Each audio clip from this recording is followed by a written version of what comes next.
अस्सलाम वालेकुम गाइस, आज की ये वीडियो इंशाल्लाह उन मेडिकल स्टूडेंट्स के लिए हेल्पफुल होने वाली है जिन मेडिकल स्टूडेंट्स को इन ब्लड शुगर वैल्यूज़ का पता नहीं है या फिर वो इन वैल्यूज़ के बारे में क्या होता है कि कंफ्यूज हो जाते हैं कि नॉर्मल कौन सी है, डायबिटिक लेवल की कौन सी है। तो इंशाल्लाह ये वीडियो वॉच करने के बाद उनकी जो भी कन्फ्यूजन होगी ब्लड शुगर वैल्यूज़ के बारे में वो इंशाल्लाह दूर हो जाएगी। तो बगैर देर किए वीडियो जो है वो हम स्टार्ट करते हैं।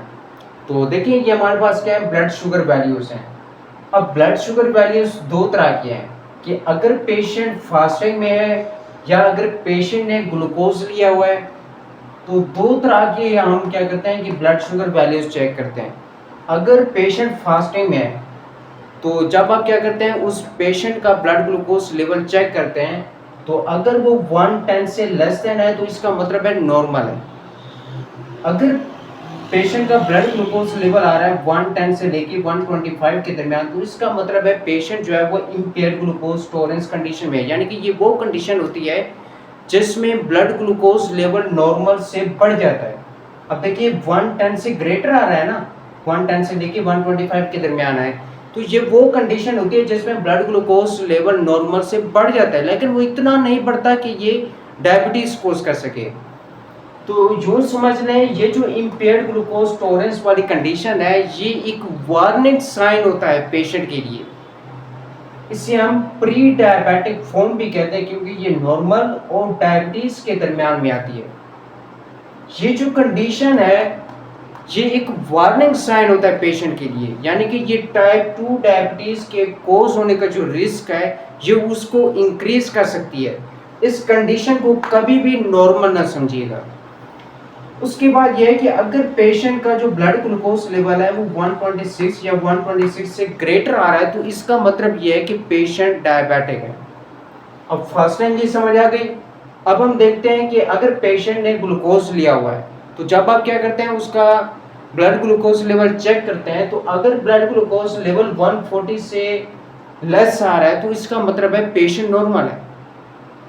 अगर 140 या 140 से ग्रेटर आ रही है या 200 से लेस आ रही है, तो इसका मतलब है कि पेशेंट जो है वो इम्पेयर्ड ग्लूकोज टॉलरेंस की कंडीशन में, यानी कि ये वो कंडीशन होती है जिसमें ब्लड ग्लूकोज लेवल नॉर्मल से तो बढ़ जाता है लेकिन वो इतना नहीं बढ़ता कि ये डायबिटीज कोज कर सके। तो ये भी एक वार्निंग साइन होता है पेशेंट के लिए कि ये टाइप 2 डायबिटीज कोज होने का जो रिस्क है ये उसको इंक्रीज कर सकती है ये कंडीशन। तो इस कंडीशन को आप कभी भी नॉर्मल ना समझिएगा। उसके बाद यह है कि अगर पेशेंट का ब्लड ग्लूकोज लेवल 200 या 200 से ग्रेटर आ रहा है, तो इसका मतलब यह है कि पेशेंट को डायबिटीज़ है, यानी कि पेशेंट डायबिटिक है। बात समझ में कि फास्टिंग ब्लड ग्लूकोज लेवल क्या है और 2 आवर्स आफ्टर ग्लूकोज लोड क्या है।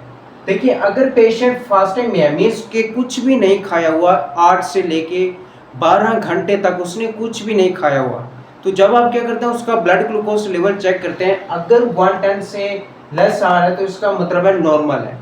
अगर 126 या 126 से ग्रेटर आ रही है वैल्यूज, तो इसका मतलब है पेशेंट डायबिटिक है। अगर पेशेंट ने ग्लूकोज लिया हुआ है, यानी कि खाना खाया हुआ है या कोई ऐसी चीज़ ली है जिसमें ग्लूकोज है मौजूद है, तो इसका मतलब यह है कि जब आप क्या करते हैं उसका ब्लड ग्लूकोज लेवल चेक करते हैं, तो अगर 140 से लेस आ रही है तो इसका मतलब है पेशेंट नॉर्मल है। अगर वैल्यूज 200 या 200 से ग्रेटर आ रही है तो इसका मतलब है पेशेंट डायबिटिक है। तो उम्मीद है ये वीडियो आज की उन मेडिकल स्टूडेंट्स के लिए हेल्पफुल रही होगी जिन मेडिकल स्टूडेंट्स को इन वैल्यूज़ का पता नहीं है या इन वैल्यूज़ में आके कंफ्यूज हो जाते हैं। तो इंशाल्लाह ये वीडियो वॉच करने के बाद उनकी जो भी कंफ्यूजन होगी वो इंशाल्लाह दूर हो जाएगी। तो मिलते हैं नेक्स्ट वीडियो में।